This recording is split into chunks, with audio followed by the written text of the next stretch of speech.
Before we get started, I have a quick favor. I've been self-funding the Finding Genius podcast for 5 years now. I've done over 3,000 episodes. And as you can see on YouTube, we're up over 1 million views on the channel, which is fantastic. The next thing I really want to push on is to get up to 10,000 subscribers, because once we do, we'll be able to put a donate button, and we'll be able to solicit donations to help keep the podcast running and to also get the Finding Genius Foundation moving along. We have a big project studying anxiety, depression, and PTSD, and working on a product to help people overcome these problems, because I've seen them explode recently after the last 2 years of the whole virus situation. So if you would, please subscribe to the podcast. That would help us tremendously. Give us a thumbs up and check in the description for Buy Me a Coffee. It's about $5. If you could buy me a coffee, I'd really appreciate it. It would help keep the channel going, and I love coffee. Thank you. So the goal is basically, you used to use CPUs for everything, right, for a long while, and they're excellent. They're very flexible architectures in digital.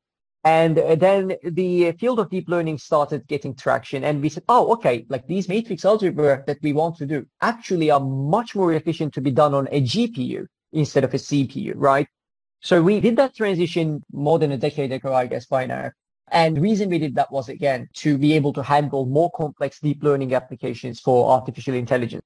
Forget frequently asked questions, common sense, common knowledge, or Google. How about advice from a real genius? 95% of people in any profession are good enough to be qualified and licensed. 5% go above and beyond. They become very good at what they do, but only 0.1% are real geniuses. Richard Jacobs has made it his life's mission to find them for you. He hunts down and interviews geniuses in every field: sleep science, cancer, stem cells, ketogenic diets, and more. Here come the geniuses. This is the Finding Genius Podcast with Richard Jacobs.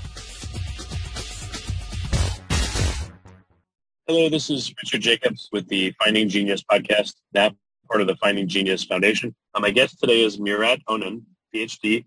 He's a postdoctoral researcher in the Department of Electrical Engineering and Computer Science at MIT, the Massachusetts Institute of Technology. He's working on a project where he's creating artificial synapses that are 10,000 times faster than biological ones. So this sounds, like it has amazing potential. We'll see. But Murat, thank you for coming. Thank you very much for having me. Yeah. Well, tell me about this project. Like, how did it start, and what's your involvement in it? Sure. Yeah. I mean, I would say that the broader field that we work in is called as analog deep learning. And the core concept here is to come up with a new type of hardware that can accelerate training of neural networks, right? So basically going back to the problem itself, large-scale AI models are the ones basically that enable us these, next generation applications such as natural language processes, autonomous systems, so on and so forth. But training those models extremely expensive and power intensive, power hungry, right? So the idea is, okay, how do we now come up with a new way that we can keep pushing the boundaries of AI without spending billions of dollars to train each new model, or even worse, burning down the entire planet while doing so, right? So there comes where the topic of analog deep learning.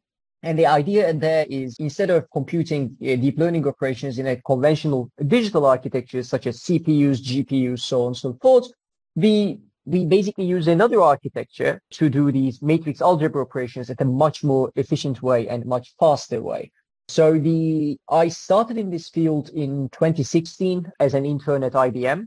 And at the time I was working from the software end. I was developing algorithms for these new processes.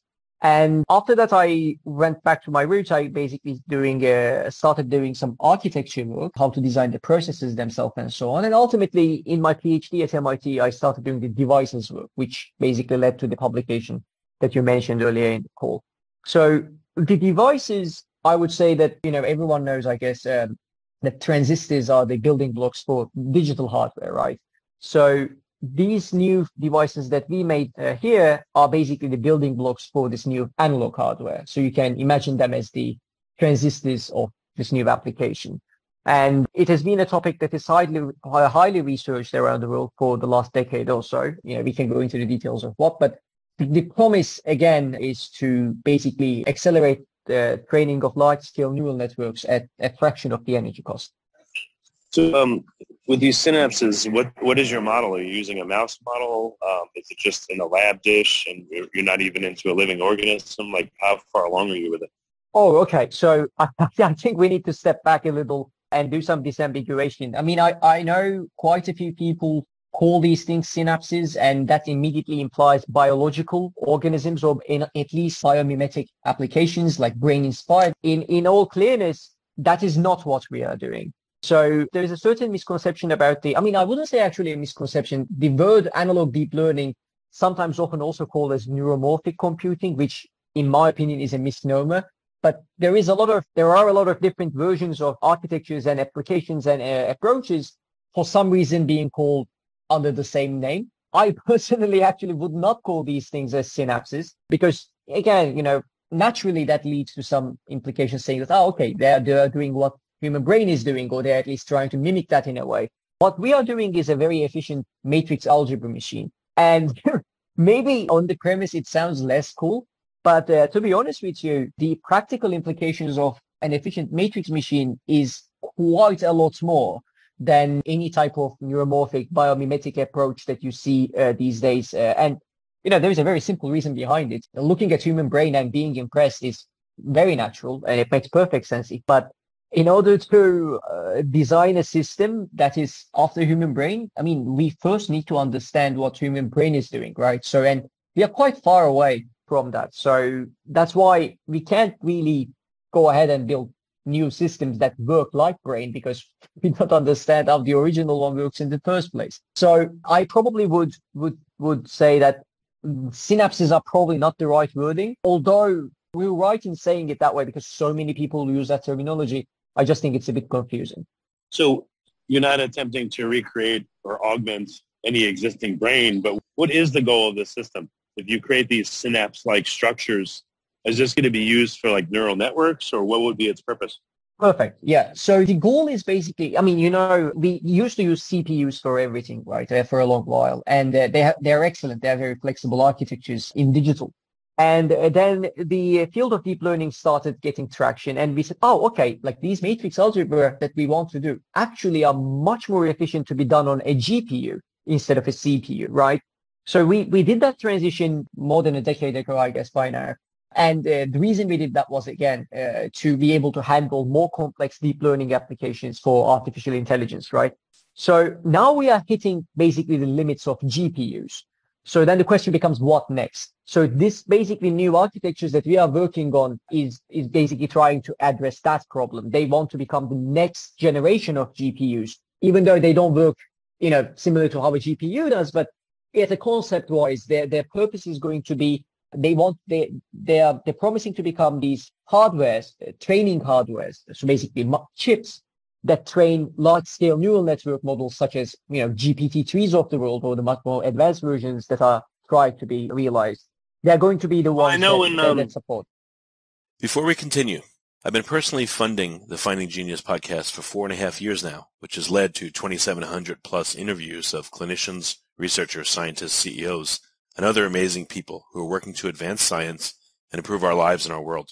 Even though this podcast gets 100,000 plus downloads a month, we need your help to reach hundreds of thousands more worldwide. Please visit findinggeniuspodcast.com and click on Support Us. We have 3 levels of membership from $10 to $49 a month, including perks such as the ability to see ahead in our interview calendar and ask questions of upcoming guests, transcripts of podcasts you're interested in, the ability to request specific topics or guests, and more. Visit findinggeniuspodcast.com and click Support Us today. Now, back to the show. In the crypto world, they went from regular computers to GPUs to ASICs, like these specialized chips that only did, mining for Bitcoin, let's say. So are there any learnings from the crypto world that you've looked at? If not, it's okay, but it just came to mind. I wanted to bring it up.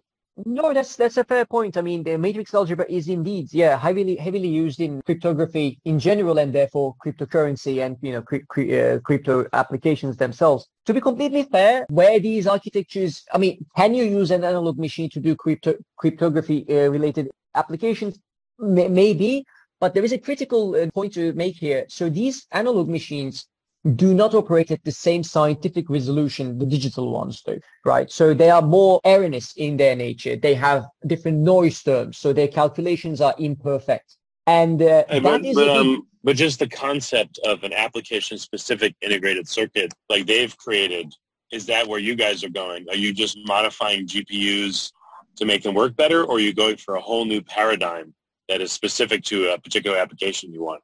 Okay, so it has two parts to it. No, we are not trying to modify GPUs. It is certainly a whole new paradigm. But as for application-specific part, I wouldn't call it that way because that implies the absence of a general purpose architecture, right? So GPUs, for example, I would not call them an application-specific IC because, yes, maybe they are quite a lot, quite heavily used in deep learning, but it's not the only place that they are being used. And they are not only being optimized for that particular application, right? So they have a general purpose usage, maybe less than CPUs, but still significantly general purpose.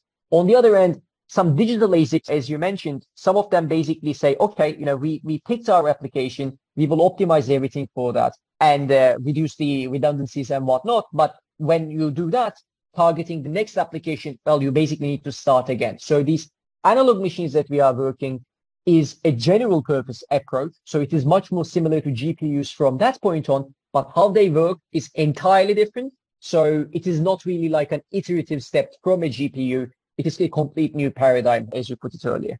Okay, that makes sense. What is it about GPUs that made them better and faster for calculation? I don't know if you can speak to that, but maybe it sheds light on where things need to go next. Yeah, absolutely. So the CPUs, first of all, like we need to start from what CPUs used to do. In order to have a as general purpose of a machine as CPU, you basically need a lot of redundancies, right? You need, in order to create flexibility, you need to define things in a very in order to do these flexible way. That inevitably will cause in redundancies. There is no way around it. So GPUs said, okay, we will only do these matrix operations, multiply, accumulate type of operations. So basically a subset of what a CPU can do, but we will do it in a much more efficient manner. And that worked fantastically for deep learning as well as, ray tracing, what they were originally being doing for graphic processing, right? It works fantastically for that because now they're doing a simple operation in a much more efficient way rather than being able to do a complicated operation, but at a much more redundant, with a lot of redundancies on top. So that was the key change from a CPU to a GPU. They were massively parallel, which in order to get that there, they were basically saying, okay, we will have tiny processes and replicate so many of them. And therefore, whenever a task comes in, we will divide the load to all of them and then collect it back. So that was the core idea behind the GPU. From GPU to what we are doing, basically, we are keeping all the parallelism. So we are keeping this idea of having many cores, dividing the workload such that we can have a high throughput. But what we are changing now is the unit core. So instead of a GPU's core, we are changing that with a new device type that makes it a lot more efficient and giving the same throughput with at least 2 orders of magnitude higher energy efficiency. So are you structuring these new computers to not only be in parallel, but to literally, let's say, be a placeholder for an X layer, AI type system or machine learning type system? Like what can you say about the structure that will make it work faster and make it work better? What are the elements that would make it do so and why? Yeah, so the key benefits of a GPU over the other applications were coming from the high parallelism. If you can basically run all of the operations in parallel, the more parallel units you have, the faster that you will go, right? So that is certain. The trade-off of that for a GPU is that as you increase the number of cores that you have, you become very, very power hungry, right? So what we are offering now is the exact same parallelism at a lot cheaper. So the each unit is consuming a lot less. So if you want to compare them in speed-wise, then you can say, okay, I'm going to have the same power budget, right? And then when you have the same power budget, basically now you can afford to have many more cores of the analog compared to the limited number of cores of a GPU.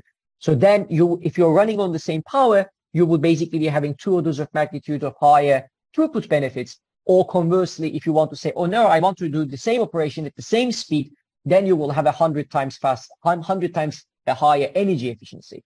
So it's a normalized unit I think we should look for here, which is operations per seconds per watt or ops per watt, which is commonly used metric in the field of digital or analog deep learning hardware or matrix algebra hardware in general. But yeah, the key idea is we are basically replacing the building block of a GPU with a much more efficient one. So If you want to get Okay. the same speed, it's going to be much more efficient, or vice versa. That depends on how you want to deploy it. What are some of the numbers involved? You said like operations per watt. So what is the ballpark of the numbers that we're seeing for a GPU versus your architecture? Well, first of all, there are quite many GPU offerings.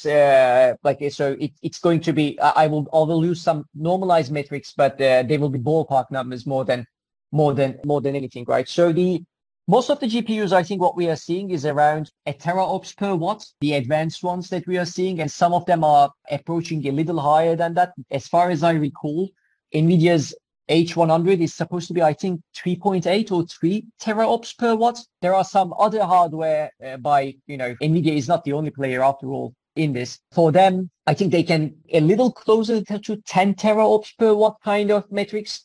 But for an analog hardware, even though we do not yet have a full system, what we are projecting to get is hundreds of teraops per hardware, potentially all the way up to 1,000 teraops per watt, which means petaops per watt. So just to basically repeat, the digital seems to be getting limited by this 10 tops per watt line, whereas analog is aiming towards 1,000 of tops per watt. So that's the two order of magnitude that I was alluding to earlier. Yeah, I don't know if this is a ridiculous idea, but has anyone tried to make a computer chip where the inputs maybe are, 10 volts, and it goes through X number of transistors, and then the parasitic waste current then powers the next set and the next set and the next set.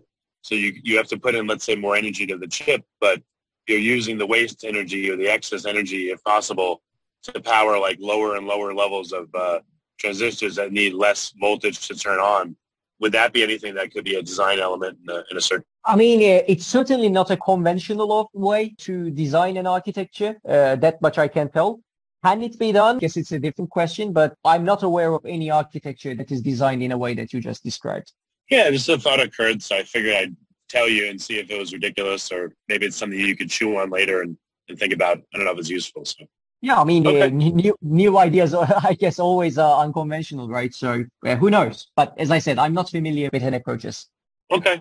Well, how are you guys getting such efficiencies? Trillions of operations per watt. Now you want to go to hopefully quadrillions or quintillions.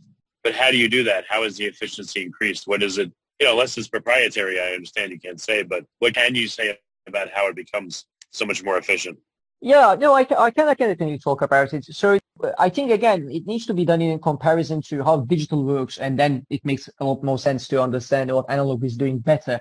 So when you do any of these matrix algebra in digital, I mean, there are two key parts to it, I would say. First of all, whenever you do a matrix algebra operation in a digital processor, what you need to do is you need to go to the memory, locate the matrices, bring them to the processor, do the processing, and then write them back.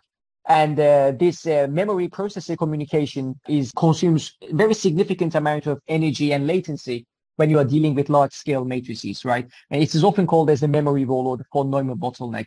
So that's the first part that analog don't suffer from, because we basically process things in memory. So the physical space where the weights are stored and the processing is done identical. Therefore, you don't need to carry these matrices around. So that's the first part. Admittedly, there are other approaches that do in-memory compute as well. So analog is not the only one. What is particularly different when you go to an analog machine is, instead of representing things in digital, in binary values, and then doing matrix algebra in a way through these logic gates, that has a computational complexity of O and Q, which means if you want to do the same operation with a 10 times larger matrix, you need to do 1,000 times as many operations.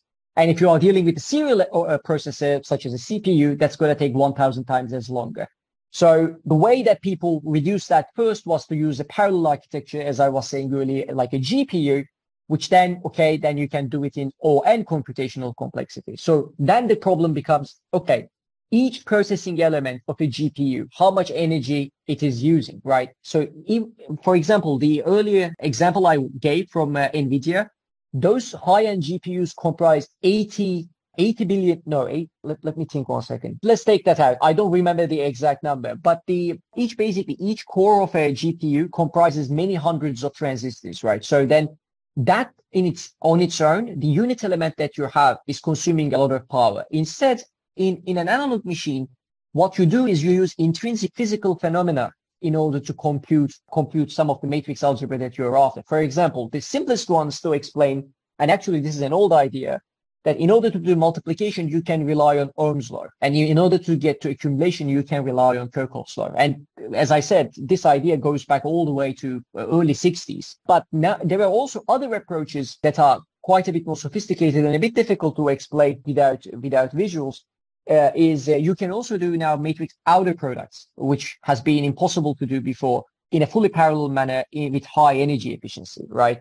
And in the end, unit operations that you do on an analog machine, since it relies on physical properties rather than complex representations and forcing logic gates to work with those, is going to become a lot more efficient. So that is the key idea. You are basically relying on physics, in our case, electronics, in some case, light, to make things a lot more efficient. Yeah. Do you have working models, and are there particular kinds of applications that these work better for versus others? Are there certain kinds of computations that are most amenable to the model you're working on? So I have personally been attacking this problem from two sides. On one end, I'm developing these devices, which are the topic of the publication that you were mentioning earlier.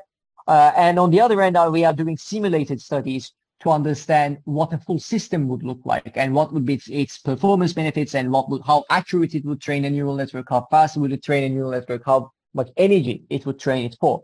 And what we are seeing is basically the larger the neural networks that you want to train gets, the better these architectures become.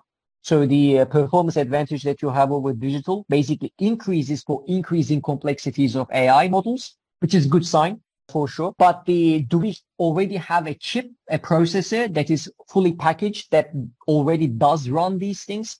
And then we can benchmark it against the GPU? No, we are not there yet. I think the field is not there yet. It's a relatively young field, but the critical problem before getting there was you need to make a device that is readily integrable to silicon, right? Because at the end of the day, you need to manufacture these things. And you need to have a device that also satisfies a long list of properties, such that when you build a system with them, they work the way that they are supposed to, right? And that has been the key limitation of this field over the last decade. We did not have the unit devices, and therefore we couldn't build these processes. We had these projections all the time, but we couldn't actually build them to realize these benefits. So that's what we changed basically with this paper. We found this unit element that shows ideal characteristics, and it is also silicon integrable. So now we are working basically to our way to advance them, to build the system level, and then go to the head-to-head with the GPUs. Oh, so how long is the path before you? Do you still have a lot to go, or do you have a working model, or when are you going to be able to test this side by side? At a small scale, I would say things can happen in a year or two, but that would be a toy model. Basically, it would not be as groundbreaking as it's supposed to be. But realistically speaking, probably within 5 to 6 years, we should be able to have full-scale systems that are already showing all of these performance benefits against the digital. And it's actually a very good timeline, because if you look around the AI hardware space, most people would tell you that there is probably 3 to 5 more years of a runway with existing digital architectures, in the sense that we can use them to continue advancing AI without hitting the roadblocks, without them getting too much cost prohibitive and so on. But after that, we certainly need to change the paradigm somehow. And this is definitely one of the leading contenders to do that replacement, such that we can continue pushing these boundaries. And the timeline, even though on premise, I guess it sounds like a long time, 5 years still, but I would say that it's a good timing for this technology to become reality, because that's exactly when we would need them the most anyway. So what will you be able to do if your architecture works and works as you intend to? Like, what kind of things will open up and be able to be done now? Yeah, basically, I think you would know, and I think it's quite popular, GPT-3, right? Although we don't know the exact numbers, some people estimate that it cost around $15 million to train that kind of neural network. And there have been some estimates suggesting that by 2025, training the state-of-the-art neural network in that year is going to cost around $1 billion, right? And the same estimation also suggests that training that network is going to consume higher power than the entire New York City. So these are dire estimations. Like they are pretty terrifying. So if you have the architectures that we have, basically it is, first of all, it's going to cost around 100 times cheaper than 1 billion. So then you would be able to continue advancing these models, because I think, as you would appreciate, if it becomes if the price tag of training each new neural network becomes $1 billion, that would simply mean that they are cost prohibitive there, right? At least for everyone, maybe except for one monopoly company. I know that a lot of data is needed to train these networks. So is it a question of that, is the data the cost, or is it how many times the network has to run in order to train?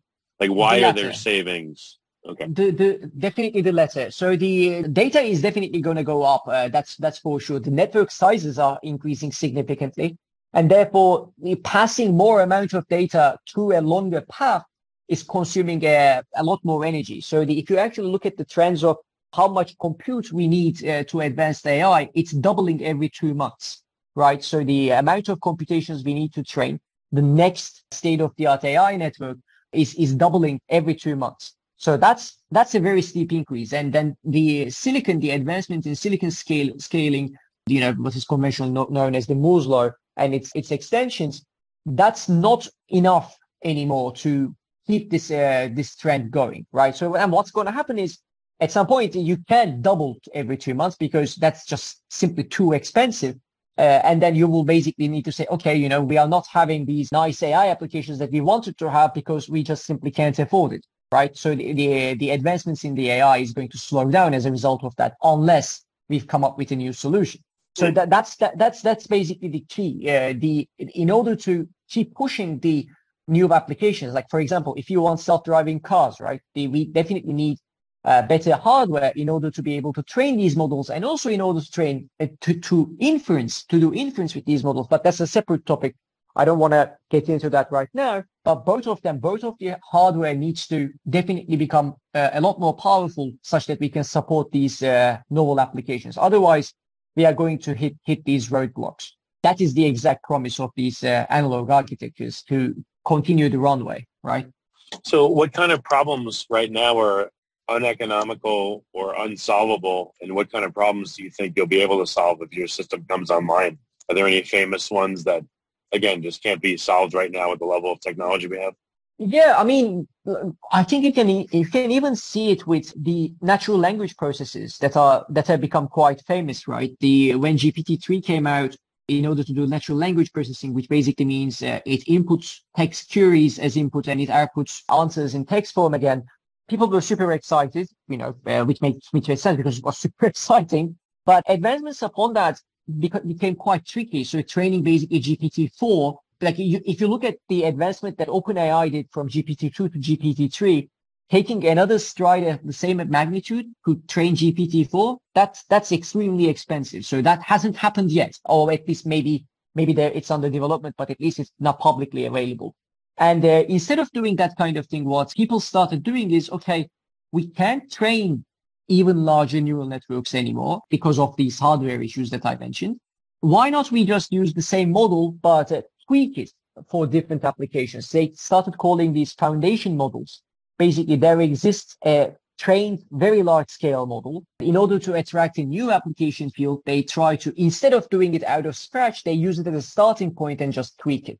And it certainly does have some merits. I think it's an exciting field in its own regard, but you can also sense that this came out of necessity, right? If we could continue training larger scale models, most people project that we would be able to resolve a lot more complicated AI tasks at hand. And this might be in drug discovery. This might be in finance world. This might be in quite a lot of fields. I mean, it's image recognition, natural language processing. These are, of course, the widely known ones, but there are so many problems. AI can help us unlock much better solutions, but we can't train them because we simply don't have the hardware to be able to run these operations without them costing a lot of money And we are always speaking of money, which makes sense, by the way. At the end of the day, most of these are businesses.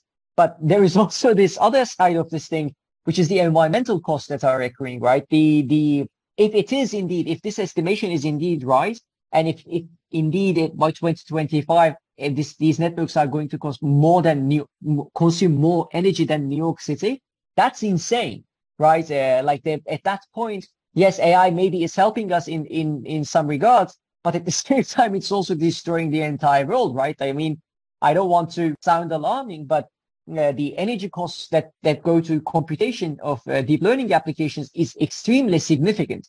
So we definitely do need to come up with a way to make them much more energy efficient and faster and cheaper if you want to really keep pushing the limits of AI. We definitely do want to do that. So that makes making better hardware essentially imperative.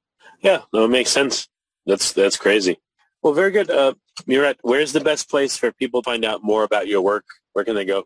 Well, I mean, the paper is definitely a good start. And I think there are some nice news articles that were published by MIT News in particular. That would be, I don't know if you can provide the link, but that would be very nice. Separate from that, I think they should keep an eye out because I'm hoping to commercialize this technology now. The path forward is definitely these systems are now ready to get introduced to the real world and, pick up pace beyond the limits of academia. I think they have had a great time in academia and now they are mature enough to meet the real world, we may put it that way. And I'm looking forward to leading an effort in such. So they should keep an eye out for, the news to come. Hopefully good news will appear soon.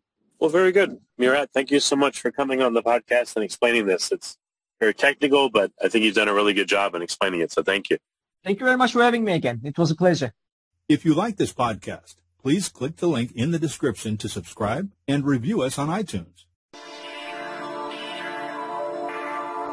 You've been listening to the Finding Genius podcast with Richard Jacobs.